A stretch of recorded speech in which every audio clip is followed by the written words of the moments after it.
My name's Chris. I'm Christy. This is the Washing Up podcast. Oh, gods. Yeah.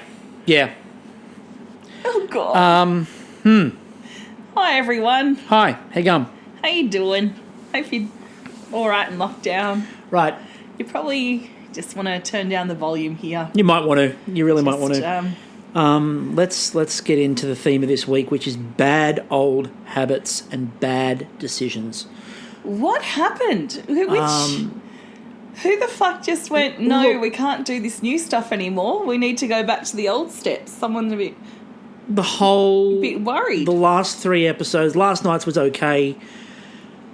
All 3 episodes were the worst of Masterchef, and I'm including Twitter in that. The 3 episodes were the worst. We were back to the bad old days of everything. And it was absolutely horrible. And it was quite evident that we knew what we were in for because the Vespa was missing. Yep, when the Vespa is missing from the front of the show tends to have a bit of a problem. We're not going to follow a theme in terms of going all 3 nights in order. We're just going to sort of rail wherever we feel the need to rail. And I'm going to start at the end and work our way backwards. Ladies and gentlemen, I'm going to all send you to the principal's office because you've been behaving badly. Both the show and Twitter. Not impressed. All right. And before people go, where do you get the right... We're not lecturing people, but what I want people to do when you've got time is go over the Masterchef hashtag and I want you to take a look at some of the comments. Mm-hmm. Genuinely take a look at some of the comments. Right? You can not like what somebody cooks. You can really dislike what somebody cooks, and that is perfectly valid. But when I see comments on there tonight of just fucking fuck off, Laura. You are fucking annoying me, Laura. At one point, someone went, you are so fucking annoying. When she cheered Callum on for running past, going, go get that. You go get that pressure cooker. And there were all these things lighting up on Twitter going, oh, fuck off, Laura. You're so annoying. Take a breath. It's so frustrating and it's so disappointing. Right? It's nasty. It's malicious. Cut the shit. Seriously. Like, I'm ready to talk about 3 nights of the show, but we had to log off halfway through that episode on Twitter because it got nasty and malicious and mean. It was mean. It wasn't funny. It wasn't, oh, she's making pasta again. It was, oh, for fuck's sake, here she goes again. Another fucking pasta. She's useless. You know what we need to do? We need a revolution. We just need to back Laura and her pasta. We just need to go, fuck it, you know what? If there's people going to be hating on the pasta... Every fucking episode. Make 3. Make a pasta. Make 3. Come on, Laura. Make a trio of pasta dishes. Not sarcastically, not vindictively, earnestly. Not viciously. Earnestly. Like, we want more pasta. All right. We demand more Laura-made pasta. All right, so... Yes. Before everybody on Twitter... That's what you're good at. You fucking pasta Before away. everyone on Twitter gets, at us about self-righteousness and all this other shit, let me just say straight up, we said it the other night, and we're going to repeat it right now. Mm-hmm. Should Laura be making something other than pasta? Sure. Yes, 100%. Agree, 100%. Right? But we're talking about bad old habits. This week was bad old habits in a lot of ways, and we'll talk about what happened tonight with the judges and Jess and the gantry and Jess in a minute. But one of the reasons why people stick to things is because when you fall into bad old habits in MasterChef, this is what you do. You make X. We heard those comments a couple of times this week at a few people, not just Laura, right? And before people accuse us of being like a Laura Stan account, I already know who I would like in my grand final, and Laura's not one of them. No, I don't actually want Laura to win the competition, but I think it's bullshit what's happening on Twitter, and I think Twitter needs to take a bit of a step back. And, again, if you don't like what she cooks, that's fine. Express that. But don't be nasty at the person. And that's what we're seeing. Nastiness and maliciousness at the person. I mean, and what's quite funny is, Ben will make an ice cream and people just bitch about it, it's making another ice cream. But there's not this level of vindictiveness. No. It really is malicious, and it's not pleasant to watch because as a woman, this is the kind of shit you come up against. If you're really good in your field, there will be this subconscious bias, and I keep talking about this, but it is there for people to, one, hate the tone of your voice, hate the pitch of your voice. Yep. Because we're always being taught when we've grown up that a deeper voice is more authoritative and to believe it. So I heard someone bitch about Melissa Leong's tone of voice, and I'm like, really? Wait, you're going to go there? I just want people to be really aware and conscious of what they're doing, what choices they're making, what they're falling into. What annoyed me about it more than anything else is Twitter as a group has been fun this year. Yep. It's been fun. It's been enjoyable. They've had a bad week this week, and we are going to rip these 3 episodes absolutely to pieces. Tear them a new one. Because if you think we were angry about the way they've talked about people on Twitter, wait till we get to the fucking show this week. I've talked about anal prolapse. We're going for an esophageal prolapse down below. That's how far we're ripping it. Horrible week, and they fell into bad old habits. But what I want to say is, even if the show falls into bad old habits, we don't have to. We don't. Take the high road. To quote Michelle Obama, they go low, we go high. And that's sort of what I want to sort of rest that on. I don't want to harp on about this. Some of you in lockdown, you'll get high too. Exactly. I don't want to harp on about this because I don't want it to become the show where every week we feel the need to do that. And it's not our job to defend anybody on this show, realistically. Like, that's not what we're here to do. We're here to try to have fun with a show that at times is really good, and this week was really shit. And you know what? Shit, as we said, the Vespa was a problem, but let's start with tonight. The problem with tonight was 3 fucking white men. Oh my God, we're back to the sausage party. Where did Melissa Leong vanish to during the episode? I'd like to know. And what the hell did Curtis Stone add to that episode? Nothing. Beyond Cole's marketing. And beyond going, have you ever wondered? Oh no, thank fuck he didn't come out with that. No, but what he did do, RSPCA free chicken. The chicken. The free range chicken. Free range chicken. We were free range chicken. They went on a free range. Who wants a free range? You want a free range chicken. You want a free range chicken. You want a free... Just call it a fucking chicken, Curtis. No, it's Cole's free range RSPCA certified chicken. You did that far too well. Are you Curtis Stone in disguise? Yeah, just pulling off my face and no. I was about to say, now a bloody mess. You did that, I'm leaving. Just muscles and tendons falling off my cheekbones. Look, it's... The reason... Pop out an eyeball. The reason tonight's episode was not very good... This is not where Curtis shines. Curtis shines when he's got his chef's whites on and he's actually like leading a challenge or coaching people through stuff or teaching some skills. Him just being there as a brand ambassador and being another white penis on the table. I hope it's not a white penis on the table. Oh, look, it wouldn't surprise me afterwards if he and Andy just had and Jock had a little doodle sword fight. Unless that was in a mystery box. We'll come to the mystery box later. He's left everyone with his own present like Gordon Ramsay. Who do you except a box, it's going to be his dick in a box. Who do you think would have traded for Curtis's dick in a box if it was in the mystery box last night? Anyway, leave it. We'll come back to that later. I have a couple of suggestions that were made by people on Twitter, including one by a person who might possibly have suggested they would have traded for it. Go on. Anyway, go on. Okay. You were saying. All right. So, there was a lot of... white male penis. White male penis. And not only that, white male mansplaining. Like, fuck me. Hayden, I'm going to call you out. Mr. Standing on the fucking gantry, go, oh, she's got the perfect ingredients to, like, make a dessert there. Excuse me, he knows about dessert, as we'll talk about later. He made a violet crumble. Now.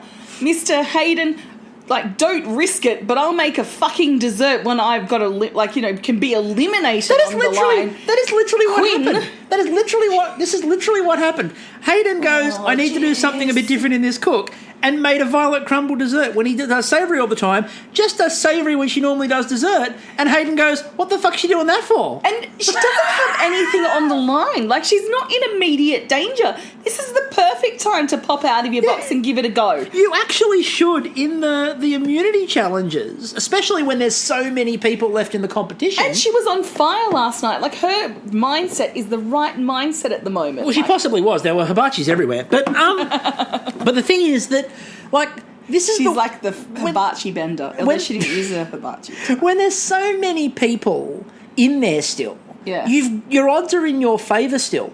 So what you should do in an immunity challenge is try some shit. Because if you happen to nail something there, you could be onto a winner and you get a confidence boost, which we saw from Jess when she won. The other thing I want to say quickly before we move on with that is a couple of people also picked up what was actually happening on Twitter tonight and commented halfway through the episode, they've edited this, Jess is winning.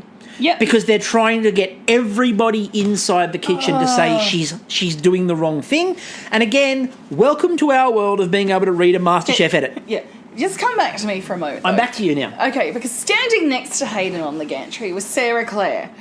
And Sarah was every woman at that point. You know, there's a man mansplaining something, and you just know this is not an argument you've got the energy or the fucks to get into. I'm not going to fight that one. She's just looking at him with this look on her face of like, oh, here we go again. And like, do I choose to slap him or do I just choose to go, yeah, whatever, and fucking get on with life? But it was interesting. It was basically males galore saying, why is she actually making the dessert? Mansplaining. If that was a guy doing it, it would have been, oh, Reynolds, he's not making a dessert tonight. He's going in for a... It would have been pumping him up. But instead, we had Jock and Curtis wander over, or was it fucking Andy? I don't know. They were all white, fucking penis-dwelling, cisgendered men, wandered over to fucking Jess's bench and go, oh, do you really think you should be doing this? Because, like, we've got penises and we're not sure if you and your vagina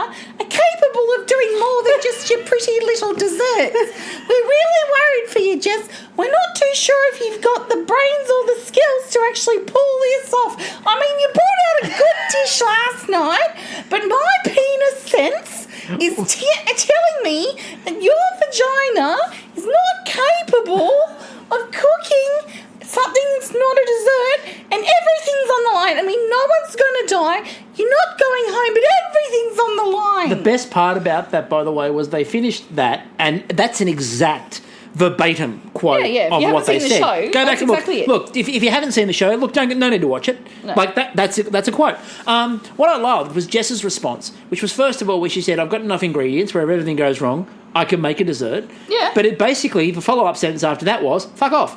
Yeah. I'm doing this. Fuck off. And you could tell Jess was quite frustrated by it. We all know Jess has got confidence issues, and that's fine. You know, we know that. She knows that. She was trying to work shit out, and I could tell because we don't hear Jess swear. What did she say tonight? Yeah.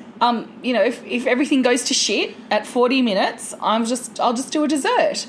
Because that bitch has skills in dessert. She knows that. She knows she can do that, but what is she choosing to do? She's choosing to do something that she wants to have a go at. And where else are you just going to go, fuck it? I'm going to sous vide an egg. Fucking make some noodles for it. And what I liked, though, was that Jess, she tried to sous vide the egg. It didn't work. Uh-huh. She tried to sous vide it again. It didn't work. So she went back and went, okay, so let's adjust this again. And she did what you would do in a kitchen if you've never done something like that before and you're working out your technique. She went, it's an egg, so I've got time. And she had time up her sleeve. She had 100 minutes. So what she did was she sat there and went, I'll try it the first time. Didn't work. Okay, try it a second time. Didn't work. She goes, okay, now it needs to be a little bit lower on temperature. Did it the third time. Worked perfectly. Yep. Right? It was really good cooking, and it's something that she showed in her season that she's capable. Mm-hmm. But again, the three penises previously didn't like her stretching outside of that idea of dessert, and that's ended up what costing her in the end was when she tried to stretch out and do a savoury dish, and it fucked up, and they sent her home. Right? And Jess is smart. She's coming to this in the past 2 nights. She's done savoury dishes, and I think it's because she's trying to set herself up for, you know, the best chance she has to go for the prize at the end. Because if she gets us over her nerves and gets into the comfort zone of cooking savoury or sweet at this time, you know, 3 or 4 weeks down the track when it starts to, you know, the odds, the stakes become higher and the challenges become a bit more, you know, heady, I hope. And, you know, she's thrown into places where she cannot cook a dessert. She's prepared. Yep. And it's part of that evolution. I mean, and we know, because Jess said in the first episode, you know, she's an old veteran now. She's a wily old hand at this at 21. Oh, she's 21. She's all mature all the time. Interestingly enough... Staring down the boomer line. Interestingly enough, the other day I watched... my fellow boomers at 21. Interestingly enough, I watched a couple of old episodes. Now franking credits. I watched a couple of episodes the other day, the old episodes, and watching Jess in her series, and she didn't look any different. Does not look any different. It's only 3 years ago. I know, but this is the thing. But yet, there's a maturity and a depth of maturity that really belies the gravitas she brings. I can't even say it with a straight face. Jess is still in that experimenting, learning about her cooking and learning about her craft phase, but she's in the point of it now where she's got a bit more confidence to give shit a go. Whereas at 19, that was being stomped on from a great height. Yeah. And so I really liked seeing this Jess that we saw in the last couple of episodes because it did show growth. And it did show that she is a different person. As much as we made fun of the idea of, 19 to 21, what growth? Yeah. There's genuine growth there and there's genuine confidence there. And I think that's been really good to see. And I think that don't underestimate as well, even though we didn't really see her tonight because apparently she was banished from the land of the kitchen. But she had a vagina, not a penis. But Melissa Leong, I think, has had a lot to do with helping some of this confidence as well. And look, and Andy and Jock when they're on. Yeah. And most of the time they've been on. This week's been a bit of a miss, as we said, but most of the time Andy and Jock have actually been really good at being that as well. Do you think it's a curse of the bro? No, because Gordon was on and they didn't bro up. No, they didn't bro up with that either. I think it's the Vespa. Yeah. The best episode of the 3 was the one where they showed the Vespa. The Vespa appeared at judging in this one. Now, for me, the only other notable moment of tonight, again, involves Jess and her dish. And that was the moment when Curtis had everyone staring at him in Asian. When he's gone... apparently, it's wacky, it's zany, it's risky to pop an egg on your noodles. Ooh! Oh, Chris! Who's ever done that before? Everyone in fucking Asia... Every single country, China, they do it. Japan, they do it. Curtis, Taiwan, they do it. Curtis, Malaysia, next time. Doing it. Curtis, Indonesia, next time. doing it. Curtis. Thailand, doing it. Curtis, next time you're in the supermarket at Coles, because we know you go there all the time, as a brand ambassador, you'd have no reason to lie. Pick up a packet of mee goreng. Yeah, eh? and look at the front of it. Just the front. Just look at the front. You don't even have to buy it. You don't have to lower yourself. No. You don't have to lower yourself down from your Michelin high horse. No. And you can look at the front of the packet of mee goreng. I'm the Michelin high horse. Clip, clop, clip, clop, clip, clop. Why, if it isn't the Michelin high horse? I'm here for my warm oats in a bag. I mean, the thing is, look, Horses do. we're having a go at him for that. But look, as we've said, he's at his best when he's cooking. Yes. What he should do is cook. What he shouldn't do is anything else. But have a look at the front of the packet. You'll see there's an egg on top of the noodles. And that's literally what Jess made, was a really awesome fancy version of mee goreng, which was sensational. But I've seen it done so many times. 100%. It's just a staple. You know what? Ponyo. Okay. Ponyo has ham and eggs on her ramen. Okay, your nose. Okay. Come on. Okay, Curtis, right? Given that Twitter believes there's only one person in this competition at this point in time, go and ask that one person about egg on noodles. And I'll tell you now, Laura will fucking tell you yes. That happens all the fucking time. Mm-hmm. What the fuck's your problem? So, look, Curtis, I don't think added much apart from an extra layer of white mansplaining. And a lot of in episode ads. Yeah, a lot of ads. What I would also like to talk about in that episode from tonight, two things actually I'd like to talk about. Mm-hmm. First thing I'd like to mention is Callum, who, believe it or not, has a cooking school. Oh, good, because I was so worried that if he doesn't win this competition, I'm like, what has he got to fall He's back got nothing on? to fall back on. Nothing to do. But Callum, I thought, had one of the most sensible, well-managed cooks that I've seen. Yeah. Everything he did was just good. Yep. Like, it wasn't outstandingly amazing, No. but it was good. And he's just very good at what he does. Yeah, I reckon he could roll a joint really well after all of the rolling, like the roll out of the chicken to sous vide it. I reckon he's just there. He's had some practice now. What I'm worried about is that we might see, and again, when we talk about falling into old habits, he's done the same thing now back-to-back nights. But he said the judges like it. But that's the thing. But why do people do things the same all the time? Because the judges go, we really like it when you do that. So they go, okay. Again, why did people spend 10, 11 fucking seasons making pork crackling? Because Gary Meehan loves pork crackling. Yeah. So you spent 11 seasons and you could guarantee in the first 2 weeks everyone was making pork belly. Everyone was making pork belly. People who have never cooked pork, people who are vegetarians made pork belly. Yes. Why? Gary loved it. So everyone fucking made pork belly. Okay. I just realised what the issue is. Yep. It's the 5-year-old joke. So when you're 5 years old, Don't start and you with these finally learn a joke, right? For me, I think it was the classic "Why did the chicken cross the road?" So you tell it to your family. They're all laughing because, oh my God, she knows what a joke is. Like, there's a developmental thing. So you tell it again. And then that was funny. Yeah. So you tell it again.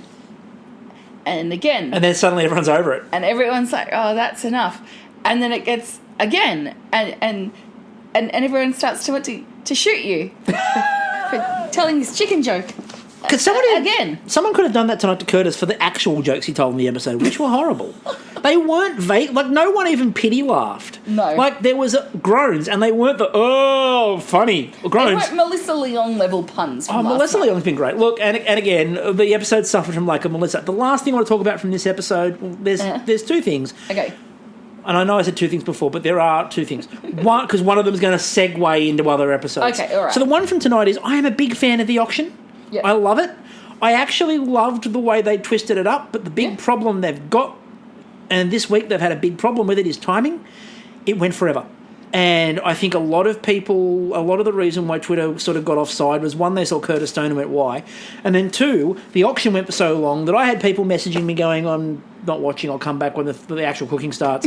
I don't want to watch people bid on time, like, for the first half an hour of the episode. That comes down to editors and directors and producers and the way they put the show together. Yeah. And they could have montaged it. There were some funny moments. Jess must have been in a trading montage, like, somewhere. I've just got this idea of, like, Jess throwing a paddle up all the time. Because, like, the way that she outfoxed Sarah was brilliant, because she's standing there and she didn't even, like, flinch. It just suddenly came up. You know what? I reckon she's a big fan of Antiques Roadshow. Or, like, what's the other one? No, Bargain Hunt. Bargain Hunt. Bargain Hunt. So David Dickinson. She's a fan of Dickinson's. She's a fan of Dickinson's. Dealing with Dickinson. She's a fan of Dickinson's work. And the other thing I wanted to mention from this episode, and it will segue quite nicely, is the other person who has had quite a good week this week and done what we all know she's capable of doing, Sarah Tiong. Damn, woman. Like, if she hadn't have burnt the skin on that fish, she probably wins.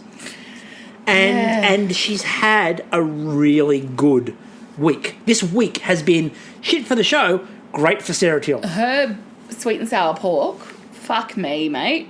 Like, this is the thing, everyone could go, oh, Sarah, she was even a fucking, ambassador for pork. Of course she's going to be making pork. You know what? She's a fucking good cook. Exactly. There's no hate towards her. Now, last night, let's go back to last night, shall we? Because last night, because I want to normally we try to sorry, just normally you try a shit sandwich, which is you go good, bad, good. Tonight is a bit of a reverse of that, because we're going bad, then we'll go fairly good, then I become unhinged. So last night's challenge, the mystery box. So the criticism of the mystery box is an interesting one. They can be fantastic. Yeah. They can absolutely suck. Yeah. Last night had an interesting change to it. Yeah. But there were some problems. So, the first problem was, and when I got on the rant about Harry going home the night before, they'd whinged that his flavours didn't quite complement each other. Then last night, the mystery box they gave out was 4 ingredients and you have to use all of them. And when the judging came in a couple of situations, they went, that doesn't go with that. Mm-hmm. And the person who cooked it, I was waiting for them to turn around and go, well, I fucking had to use it. But you know what? They're missing a fucking trick. Yankee swap. They could have done Yankee swap, like, instead of just having a free-for-all and poor Chris walking around with his avocados. Oh, we'll come to his avocado auction, because I thought... like Michael Scott holding up Phyllis's mittens, oven mitts, just going, you want these. Let's quickly mention Chris's attempt at trying to trade, because Chris was desperate to get rid of the avocado. And at one point, we actually heard the phrase in the Masterchef kitchen, have you ever heard how good wallaby and avocado is? It's all all I hear about, Chris. The answer was no. Nobody's ever heard that. But then again, how often have you heard someone cooking wallaby? I know. Not really. So, but this the way that Chris got all used car salesman on the idea of avocado and wallaby. And I think it was Reese who had the wallaby. I can't remember. For sure. I think it was. Who just looked and went, no. And he could not get rid of that avocado. Look, there's a couple of people in that kitchen who love making Mexican food. Yeah. How could you not get them the avocados? Yeah, but avocado is quite limiting to what you can do with it. You're either pureeing it, turning it into a guac, or... Well, I mean, I don't eat it outside of guac. Putting it on toast and not having a mortgage. And that's the problem. They all wanted mortgages. That's got to be the issue. They're all like, no, I'm... I thought that was quite clever in terms of Chris trying to. I mean, it didn't work. He got stuck with the avocado. But then he tried to sell the idea of the crispy fried avocado. And no, I love this now. And I'm like, Chris, no one believes that shit. No one. Oh, you know what? The texture of crispy fried avocado is quite nice. And I'm looking at it going, no, not really. I was interested at first, but then I'm thinking, like, avocado is quite... bleh. Like, just by itself. Like, I like avocado, but if it's one of the ones that don't have any flavour to it, you're dead. Yeah. It's just meh. I mean, can I also... The other interesting thing, we all got really excited last night at the very start because what we actually saw at the very start of the episode was Tracy at the front bench in the middle. And guess what? It's the last we fucking saw of Tracy. She was at the front in the middle and we couldn't see her anymore. I saw one little shot of her tonight, just nodding her head, and I'm like, oh, maybe some Tracy from the gantry. Nah. The guy in the jumper the other night has still got more airtime than Tracy. And she's now been Broom Guy. And Broom Guy has more. Look, they're going to bring him in to compete at some point. But Broom Guy has more airtime than Tracy does, and she's been a team captain for a challenge and at the front and the middle bench. And Broom Guy still has more airtime, right? Amelia can't get airtime to save herself. Broom Guy, front and centre. Yep. Right, and by the way, Amelia had a very good week as well. So, but it was just really funny because everyone got excited. And then we had the unusual situation of Danny. So we had all the people swapping and they were all trading ingredients and people are trying desperately to round up all these flavours. And Danny lands on pork and prawn and orange. And what was the fourth one? I can't remember what the fourth one was. Oh, fuck no. Something that went with them. The problem was we ended up with Danny. I mean, I think there was more going on than the cook. I think it was more the 3 weeks away and you're starting to get into it. And that part's fine, but the way they edited it together, I felt bad because it sold the idea that Danny was really confused and upset about what to do with pork and prawns. Look, last night Danny was all of us during lockdown. Like, I really identified with her, and I don't think I'm the only one because, like, just the whole obvious things that are simple and, you could do in your sleep suddenly one day, as things are going, just become fucking impossible. And you're just looking at pork and prawn, you're like, I can't even make a fucking dumpling out of this. What do you mean orange goes with pork? What do you mean prawn and pork go together? One lives in a sty and one lives in the sea. It's called, like surf and turf, not sty and sea. Like, just... Yeah, but remember when we get to what happened on the night before, apparently if it's all in the sea, you can't put it on the same plate. No. You do need a sty and sea then. But what we did get out of that, the only positive out of that Danny situation, we got Melissa Leong.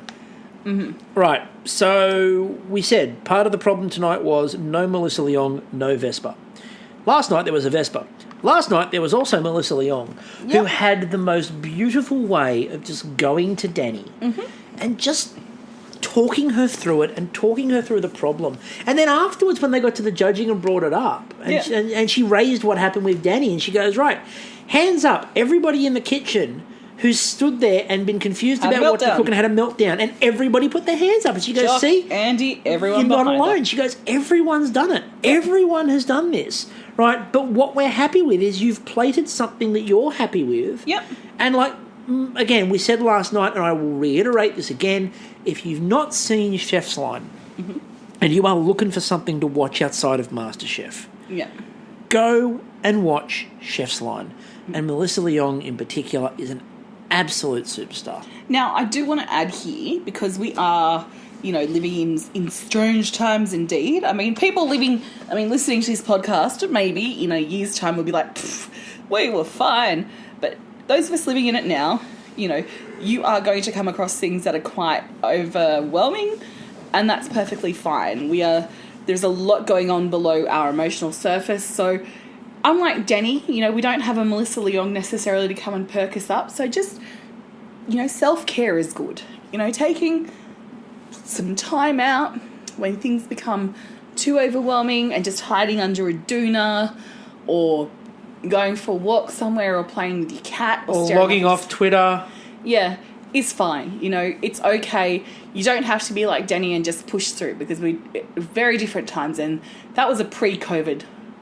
That was pre-COVID. And no, again, and 100% along those lines. And again, I tweeted it out before. Part of that thing tonight, when everything was happening on Twitter, I just went, I'm out.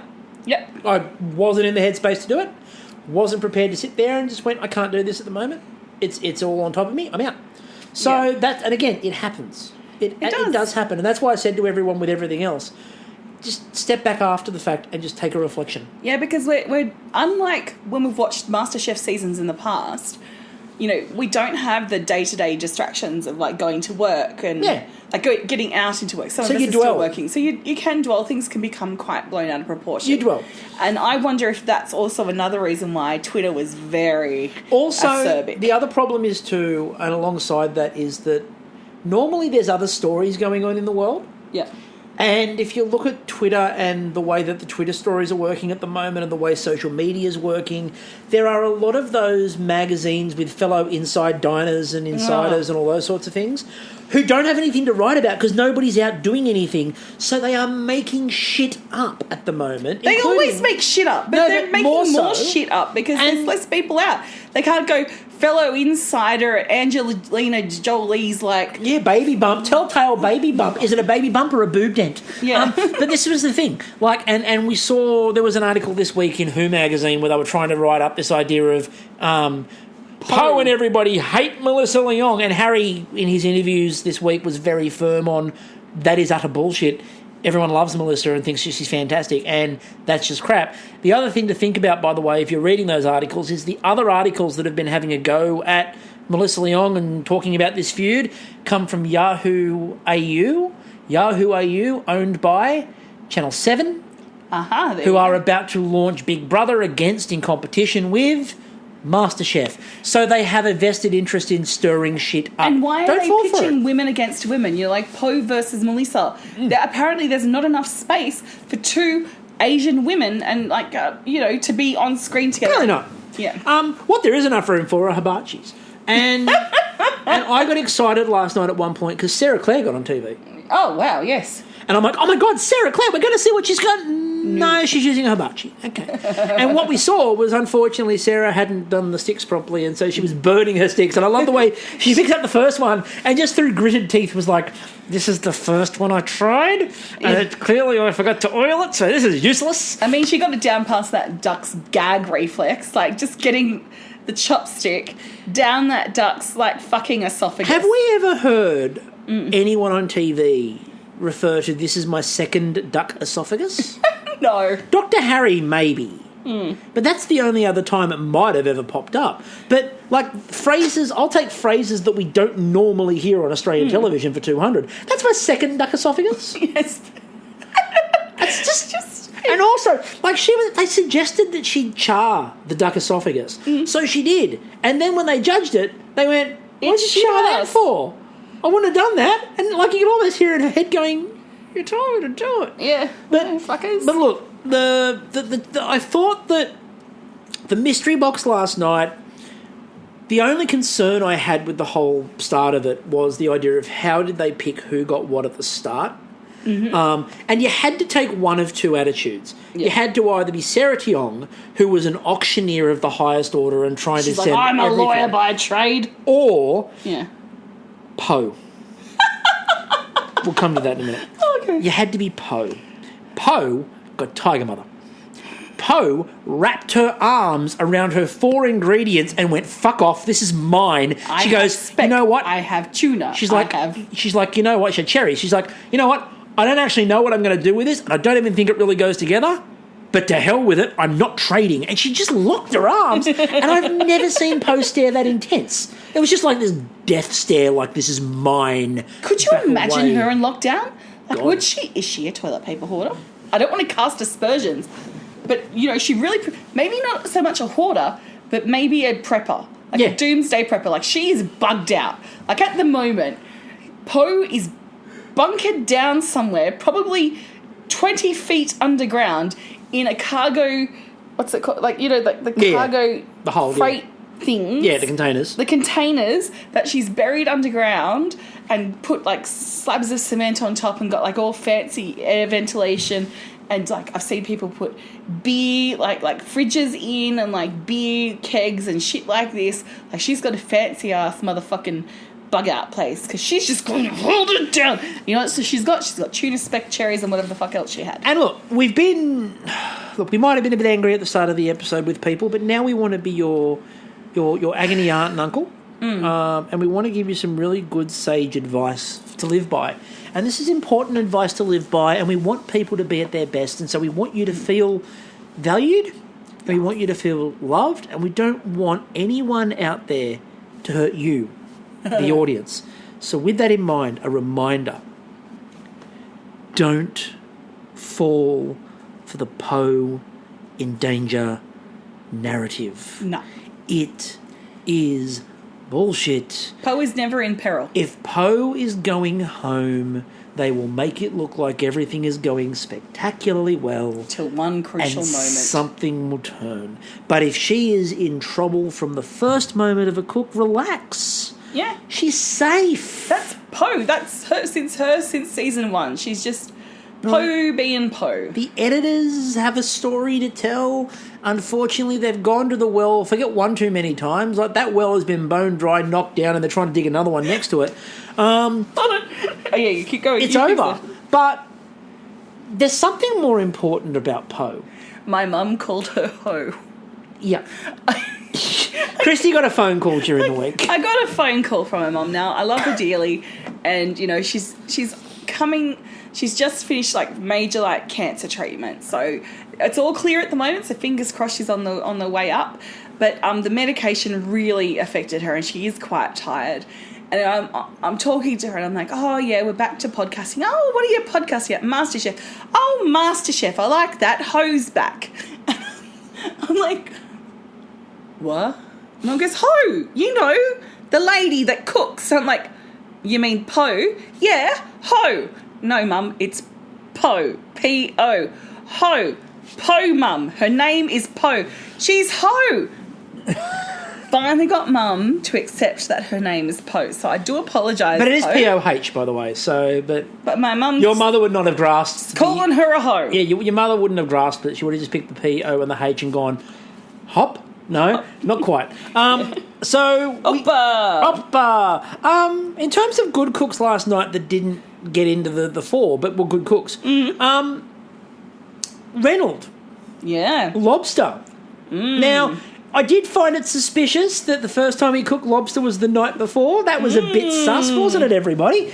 But he did a good job. Again, Reynolds was one of the victims of, I don't know if that goat's cheese goes on the plate, to which you could almost hear Reynolds yelling at them. I fucking had to. Yeah. I would have left it off. Any sensible person in their right mind who didn't have to put all 4 ingredients on their plate would have left it off. So, but the thing, look, and the other one was, of course, we did have Chris, when we were talking about Chris before with avocado, I did neglect to mention that he referred to avocado as the devil's arsehole. Well, really, it's the devil's testicles. That's why monasteries weren't allowed to grow them. There you go. You learn something new every day. A bit of history, a bit of testicle history, plum history. Plum distress. Also, I don't know about the rest of you last night. I had a bit of a problem when we got to Sarah Claire's dish. Why? Because I was trying to tweet out about the duck. And autocorrect, of course, most of us have spent years training our autocorrect. Dear autocorrect, I never mean duck. Ever. And my autocorrect has finally listened. right in time for Sarah Claire to cook a duck. And as a result, it took a good 5 minutes for me to get the tweet out about her duck because it just kept on saying fuck. And it wouldn't believe me. It's like, no. I know better than you. I know what this is. So we had, obviously, as well, the other thing we've had last night, which was fascinating, and you were the one who pointed, I tweeted it, but you pointed it out. Mm-hmm. Macedonia next year has a Eurovision entry. It does. And I really want them to, like, what's it called? Be leak-based. Yeah, live for leaks. Yeah, they live for leaks. I want that to be the Macedonian entry. Yeah. I think it will be hotly contested by the Welsh entry, which will also have a we love leaks. Wales will suddenly enter. Yeah. Like the UK will go, they'll fuck the UK off and go, fuck this, we're in it ourselves. I did see an interesting proposal, by the way, the other day with Charles gets the shits with his mum's like, you won't fucking die, I'm declaring Wales my own. No, my favourite part was there was a post from someone, a friend of mine the other day who's Welsh, and the post came up saying, look, Scotland, Northern Ireland and Wales, forget this idea of us trying to secede and get out of the UK. Why don't we kick England out and we stay? Yes. Like, that's an idea. And then, again, the leek could become the national emblem. I mean, it already is. It's the national flower of Wales. Yeah. So, the leek, the shamrock and the thistle. Just like as a coat of arms. Oh, that'd be fantastic. It'll be called Northern Scott Wishland. Now we do need to talk. Look, Northern Ireland, Scotland, Welshland. We do need to talk about. Done in bagpipes. We do need to talk about Laura's dish last night because she made gnocchi.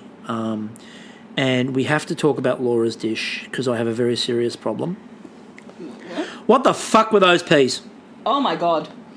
Just leave the peas out of it, Not Laura. a problem with the gnocchi, but what the fuck were the peas? I'm sorry. Fuck those peas right off. I got no problem with anything else you did there, but what the fuck are peas? Like, get rid of them. They're horrible. They're the devil's...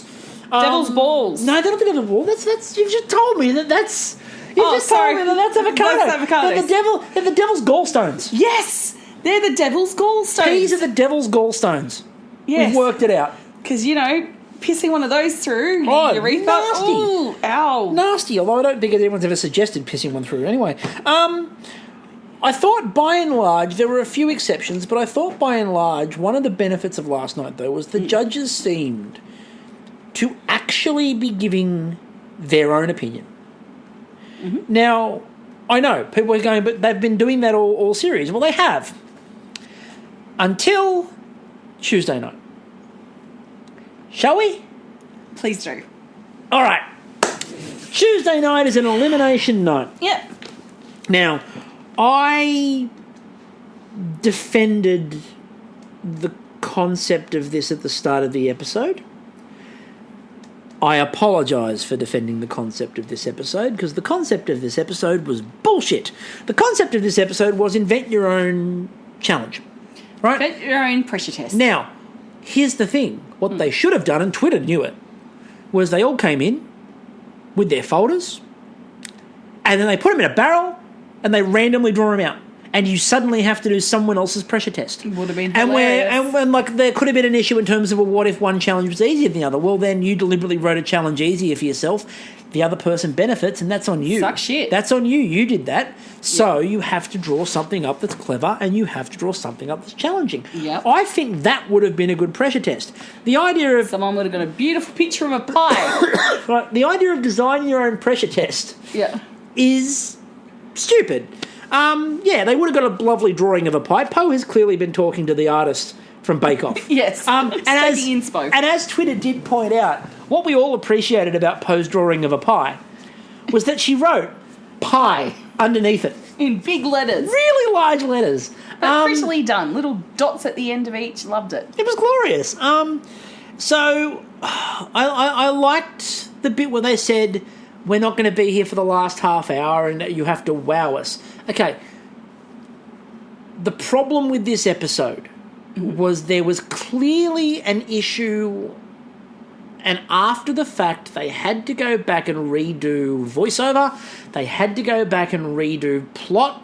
They had to give Sarah Tiong the most forced conversation in history, where she tried to come up with a bullshit definition of what wow was, where she said, a lot of people think wow is look or technique, but I think it's a simple piece of food done well. And I'm like, no, you don't. No one believes that's wow. That's yum. That's yum.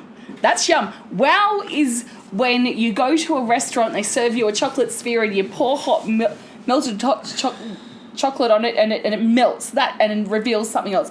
That's wow. Wow is when you walk in and there is a floating pillow with two tiny little floating pillows on the floating pillow, and you've got to make that. Wow is when you see a fucking like forest floor. Yep. Like know what wow is. You know, Anna Polivu making a fucking bonbon. Anything really. Right? That's the thing. Herself. We know what wow is, and what they did was they gave Sarah this really forced bit of narrative where she had to try to convince the audience that wow wasn't any of that, which is code for we know what happens in this cook.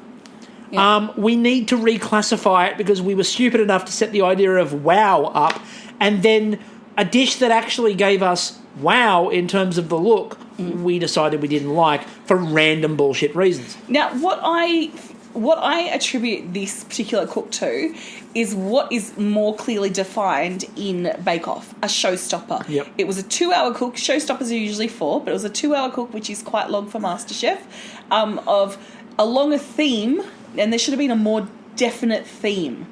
There should have been guidelines and criteria that were obvious to people rather than an arbitrary wow. So the problem with this was that it's sort of the way they got into the idea. Now, don't get me wrong, Sarah, your pork looked fucking amazing, and I am just in love with it. And you? Oh yeah, look, Sarah's was cooked really well. It was a really good dish, and she would never have gone home on that in a million years. No. But what I also want to then talk about with this is, and as I said before, you don't play the person, you play the food. So let's play the food. Let's play the violet crumble. It was really great because when I saw it originally done by Khan, it was more deconstructed. Yeah, it was a little less candy bar shaped. When Khan in his semi-final a couple of years ago did violet crumble, it was a deconstructed one, and the elements looked wow. Mm-hmm. All you need to know about the violet crumble that Hayden served was look at the gantry when you've got Gaston standing next to Reynolds, standing next to Amelia. 3 people who know their baking and know their desserts. No honeycomb. And what Hayden did was make this really good, light, fluffy sort of honeycomb. Then he took the 2 trays and pushed as hard as he could and jammed the honeycomb down, cut to the gantry. I have never seen Reynolds ready to run downstairs and punch a bitch. He's like, think of the honeycomb. Now, as a violet crumble connoisseur... Wow, too. Okay. The violet crumble honeycomb is a tight honeycomb. Like, it's not... But it's still fluffy and aerated. It's got to be aerated and fluffy. Okay. That was really wedged. Look, I've been run over by a car. Yeah. It was not tight like a violet crumble. It was flattened like a pancake. Yep. And... It's like when someone buys you a box of favourites and someone's left the box of favourites in the sun for a bit long and the crunchies get old, and when the crunchies get old, crunchies shrivel. Yep, they certainly do. And it looked like a shriveled crunchie, not a violet crumble. It also, violet crumble, I'm sure they've done you know how they do ice cream style chocolate bars now? And it's exactly what it was. It was really thin. It did not look appetising in any way, shape or form. The honeycomb looked incredibly tight. He had a nod to the colour by putting some purple flowers and some which was half a step away from an indigo plate. Right, and for those people, if you know, you know. Think back to Chloe a couple of seasons ago and her challenge where she put out an indigo plate when you had to colour theme your dish, and then she didn't have an indigo plate, so she put it on a white plate and tried to explain that indigo was a theme and an emotion. Now let's And let's break down Hayden's plate further. It was essentially 3 components. Yep. It was chocolate. Yep. Which I didn't hear anything about tempering. No. It wasn't tempered. No, it was honeycomb. Which was crushed. And stuck in Jock's face. And a parfait. Yeah, I didn't hear anything revolutionary in it. Now, let's talk Harry's. Yeah. Okay, so what... And it angered a lot of Twitter... and again, I thought Twitter actually did really well, by the way, at this, because Twitter played the issue. They didn't play the person, they played the issue. Yeah. The argument about Harry's was they argued that the different things that he put on there were conflicting flavours, right? That he put all of that seafood was conflicting flavours, and the other thing they did in the edit, and I'd like to find out from somebody, you know, and again, I don't think we'll ever really get to find out, but most reality TV shows, food reality TV shows, you have to call for the ingredients you're going to need in advance. Yep. So how do you miraculously at the end of a cook just randomly decide to throw really expensive seafood onto the plate? Mm-hmm. It doesn't seem right. Now, anyone who's gone to a seafood restaurant and actually likes seafood, if you've ordered a seafood platter, have you got, oh my God, those oysters just do not go with those prawns. Far too much seafood. That flathead was sitting right next to those mussels. Look, and I'm sorry, but no. That barbecued baby octopus, what's it doing on the plate? And not a single... Too much seafood. Not a single piece of the seafood on that plate, by the way, is overly strong. Hey. They were talking about overly strong flavours or competing. I'm like, nothing there was... Udi's not that strong. Detracting from a lobster. If you're getting that distracted by a lobster, other seafood by a lobster, what the fuck are you doing? Where did Harry say it was a lobster with everything around it? He said it was a rock pool. He called it rock pool. This is my rock pool. When I go to a rock pool, I'm not actually finding a lobster in a rock pool. Because if we were, it'd be going to a rock pool. What more? And like the B-52s have a great song, but it's not rock pool lobster. It's just rock lobster. You're more likely to find Neil Perry. But actually, well, technically Neil Perry's wife. Anyway, that's a whole divorce story. That's a whole different thing. That's a whole divorce story. But I thought the issue on Tuesday night, and again, it's not Hayden's fault, and we're not angry at Hayden. No. And what the issue was, the joy of this series has been we've had really good narratives, we've had really good judging, we've had really good explanations. Everything seems legit. Yeah. This is the first time that I think the comments didn't sound like the judges have sounded for over 2 weeks. No. It sounded forced. The explanations from the gantry sounded forced. The interviews sounded forced. Nothing sounded normal or natural in any way, shape or form. Mm-hmm. It just sounded forced. You could have taken Melissa, Jock and Andy out and substituted George, Gary and Matt. And it would have been the same episode. It would have been the same episode. Nothing was different. Nothing about that. We didn't see them. We didn't see them at all. Like, we did not see those 3 judges. What we saw was basically a script written for Matt, Gary and George. Yeah. And delivered like it was Matt, Gary and George. That's what we've said in terms of this whole episode tonight has been the biggest problem this week is back to bad old habits. And if we cannot trust the process, then we're going to have more nastiness like we're seeing on Twitter. I mean, everyone suspects that Laura's getting favouritism. Not everyone, because we don't. But there is this belief system around that. And if you cannot have trust in your judges, you will get more bullshit like that. I think the other reason why the reaction's been so strong this week, like tonight, especially around the Laura stuff, apart from she keeps doing parts, remember we said, got to change it up. Yeah. But I think the reaction is stronger because of what happened on Tuesday night to Harry. And what happened on Tuesday night to Harry, and the audience went, we call bullshit on that. That's bullshit. And suddenly there's a trust issue. And the next time it pops up, and they tried to do the bait and switch to sort of build the tension up around Jess, but what they actually did was basically crucify Laura by building up her dish, which, look, I didn't think it wasn't pasta, it was gnocchi, which is, I'm talking about tonight. Different. I'm talking about tonight. Oh, the idea of the tofu. Yeah.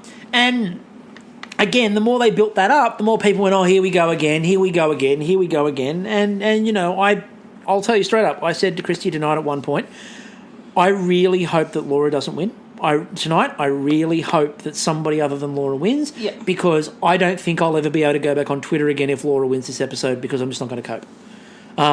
Because we're going to go too far. Yeah. And so I was happy that Jess won tonight. I don't think Laura's dish should have won. One, I'm not a big fan of tofu. I think Jess should have Two, won because of that revolutionary putting an egg on a noodle. It was revolutionary. It was Blew revolutionary. Curtis's mind. But next he'll be saying, "Who the fuck serves raw tuna?" But what we got on Tuesday. Seaweed. Who's putting seaweed in a dish? But what we got on Tuesday, Crazy. What we got on Tuesday night that I think was a problem was that it felt to the audience like Harry got shafted, right? And again, it wasn't about Hayden and it wasn't about anyone else. It was about the fact that it just didn't seem like the judgment was genuine. It felt forced and disingenuous. So yeah, I think that it felt a bit forced, and they set up. The problem was they set it up so it was either going to be Poe, Harry, or Hayden. Everyone worked out that Poe was safe, which meant it was between Hayden and Harry. And the judges did that too, and they lined it up, and they said all of that. And then, yeah, the way the judgment was made, it just felt like they Oh. forced the issue a bit. Before we finish up, a couple of things we've got to do. So, I'm going to go there with my comment. Masterchef sits in the stable that is Channel 10. Now, Channel 10 has a very set stable of people they use. If Peter Hellier's not on the project, then apparently he's a shithouse husband, which I don't disagree with. I don't think they really went far to typecast him. But the same people, and you look at like, what's it called, that Hughesy show and the one, Have You Been Paying Attention? There is a very clear set stable. So Channel 10 is known for keeping certain personalities. Now, Hayden is in the Channel 10 stable. He might not be a big stable, but as he pointed out on Twitter, after you watch this episode, maybe you'll go watch my show on 10 Play. yep. And, you know, is it in Channel 10's interest to be raising the profile of someone on another one of their shows? It certainly is. Again, there's when we talk about this idea of when they go, favoritism for X or favoritism for Y, you could call that about almost everybody in there. There's a reason. There is some reason you could call on it. Like Callum, he's got nothing to fall back on. We all feel sorry for him. Exactly. Well, the poor guy needs a break in this life. If only he had something like a cooking school to fall back on. Now, I do want to call out one thing that they did that was quite positive tonight, which would not have happened previously. In the challenge tonight, and a couple of people brought this to attention, including Noel Pereira, who brought this to our attention on Twitter, they referred specifically to European herbs and Asian herbs. Yeah. They didn't just go herbs That and was then awesome. Asian herbs, right? was great. They specified regions Middle Eastern and spices. Middle Eastern spices, and they specified regional areas for these things, and I thought that was really good. And I thought that showed the Progress. positives we've seen, which is the growth that we've seen in the way that people are talking about food and the way that there is growth in the discussion that's happening around food in there. That's all the positives. We want more of the positives. We want less of the negatives. I don't want to have another episode like this. I really don't. I want to have more fun. I know people like Ranty Christie, and I know people really like drunk Ranty Christie. Unfortunately, I can't drink at the moment. Well, that reminds me, we need to talk about the drinking game, because that's where I was going originally. Oh, okay. So, the drinking game, and then you've got something else you have to talk about before we finish up. Yes. So, the drinking game, hibachis. Goddamn, I'm sorry. I'm so sorry. So much hibachi. Judges declare a blank off. No, they didn't this week. Vespa, well, you would have only had to drink 1.5 because there was one on Wednesday night and then a half tonight. Parfait, yeah, we saw a few of those. The gantry yells in a way that isn't helpful. Yes. Matcha, no. Someone declares that blank ingredient challenge is their specialty. Yeah, that happened. Lingering shot of the garden. One lingering shot of the garden, and the team that looks in trouble wins the team challenge. No, because they did the team challenge in a completely different way. Mm-hmm. So that's the drinking game this week. Please, can I just ask everybody, do us a favour and share the drinking game around and tag us in it too. We've had a bunch of people this week whinging on Twitter there's no drinking game. And I keep having to wave it at people and go, it's right here. Tag Are us. we being trolled? Are people trolling us? Let's tag if you see someone. Have we made it? Have we got trolls? If you feel like someone's whinging about the fact there's no drinking game, link them to us because we've got a drinking game every week. Oh, I hope we're being trolled. I'll give you a bit of a spoiler alert. I'm putting pasta on the drinking game. I won't lie, I was also pondering putting on there Twitter whinges about pasta. So haven't decided if that's going to happen yet. It might happen and we might double up on that. Anyway, Christy has something really important to talk about as well. Yeah, so I work for the Motor Neurone Disease Association of New South Wales, and we're coming up to MND week, which starts this Sunday and goes all the way through to next Saturday. So that's the first week in May. Motor neurone disease, for those who don't know, is also known in the US as ALS. So you might have seen the Ice Bucket Challenge. You might be aware of Stephen Hawking. It's also known as Lou Gehrig's disease.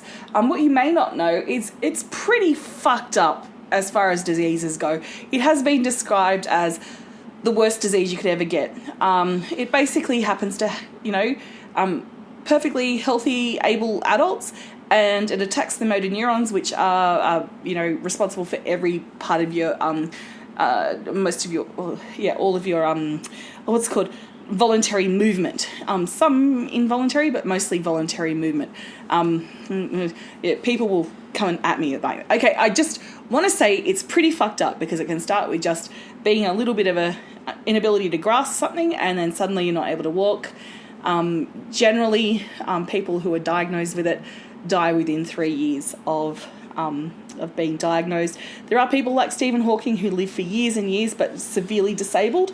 It happens to people from, in their 20s to in their 60s, 70s. A lot of people, with young families. I've seen so many good people struck down with this, and there is no cure. There's not, there's a lot of research going on. Some of the cool stuff like that Justin Yerbury's doing, who's got familial MND. He watched his aunts and a number of his family members die of MND, so he jumped in, gave up a really promising career in basketball to go back, learn science, and try and study MND. And lo and behold, as he was, getting into his research, he was diagnosed with MND. You might have seen him on Australian Story as well. Yeah. So it is a rare disease, but the impact it has is massive. So this week, you can help provide support to people with motor neurone disease. There's different associations around Australia, but we're all united. You can do it in two ways. There is the first one where you can either donate directly to MND New South Wales by going to cornflowerblueday.com.au. And if you know someone with MND and you want to dedicate a virtual cornflower to them, you can do that. The cornflower is the symbol of MND because it means hope. Or you can do, if you're bored at home but you like to have dance breaks like we do in our household, you can do something that is Australia Moves for MND. Woo! So A for Apple, M for Mary, 4 is in the number 4, mnd.com.au, or the hashtag will get you to that page where you can move in any way you like, whether it's dancing or running or Zumbaing or yogaing or running around a Masterchef kitchen. Yeah, like baking. God, you can do anything that involves movement. You can even do that. Well done. And raise money for this. So when you're stuck in quarantine, doing it. Usually we have walks all around Australia to raise money. And our fundraising teams are so good, but because we can't do these things, we're going to be down a lot with our funds, and it means that we can't do as much good. We have an equipment pool. We have people who go and support people who are newly diagnosed to help guide them through what they're going through. So, yeah, sorry I've gone on and on about it, but I really do. Yeah, it's a worthwhile thing for people to donate to for a start. And secondly, it's also good to sort of end on something where there's a bit of positivity and a bit of a go and help out, and you can support. Absolutely, it's really good, and I like ending on something that's positive. It's a really good thing to sort of end on something a bit positive, and that level of support you can help out with people who are suffering from MND is a positive thing. And I'll pop the links on our Facebook page. I've tweeted them, and we've retweeted them out, so they're on Twitter. Yeah, so if you can't understand what I'm saying, just go check out the links. Yeah, and, you know, we're blue. You can also buy some cornflower seeds. So all of us getting into the gardening, because we're suddenly all fucking, like, farmers now. We're all stuck at home on the old ranch, you know. To be fair, most people are farmers on Animal Crossing, and that's about it, really. But it's apparently a perfect a perfect time of year to plant cornflowers. So you can buy the seeds, raise some money, and raise some pretty blue flowers. There's never been a better time to get into cornflowers. So on that note, we will end this episode here. Hopefully next week we're a bit more positive and everything's a bit more positive. And again, I hope people take the start of the podcast as intended, which is not anything other than we can all be really good and we can all be better and we can all have fun. And at the end of the day, with everything else going on in the world, let's be a bit more fun. That's what we're after. So until next episode, I'm still Chris. And I'm still Christy. And we'll catch you all later. Just take care of yourselves.